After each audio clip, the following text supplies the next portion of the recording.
बिस्मिल्लाहिर्रहमानिर्रहीम। आज हमारे शहीद वालिद और जमीयत उलमा इस्लाम सूबे सिंध के रहनुमा और साबिक सेनेटर अल्लामा डॉक्टर खालिद महमूद सुमरो रहमहुल्लाह के केस की समाअत ATC में मुनक़द और मुकर्रर थी, लेकिन हस्ब साबिक और हस्ब आदत कातिल फ़रीक के वकला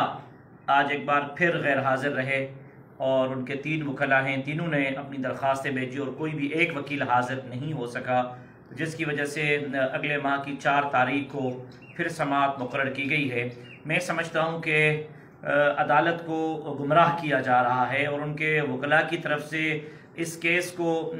कमज़ोर बनाने के लिए मुख्तलिफ़ हरबे इस्तेमाल किए जा रहे हैं, लेकिन प्राइवेट सेक्टर के तमाम गवाहान के बयान कलमबंद हो चुके हैं। अब सरकारी गवाहान के बयानात कलमबंद हो रहे हैं। इस हवाले से अदालत में मैं समझता हूँ कि काबिल जुर्म अमल है। अदालत को इस तरफ तवज्जो देना होगा और आज जज साहब ने सख्ती के साथ उनके एप्लीकेशंस पर लास्ट चांस और लास्ट वार्निंग के अल्फाज लिखे हैं और जज साहब ने ये यकीन दहानी करवाई है कि अगर अगली हाज़िरी पर कातिल फ़रीक के वकला नहीं आते तो वो हर हाल में केस को चलाएंगे और सरकार की तरफ से समझते हैं कि इस ज़रूरत को और इस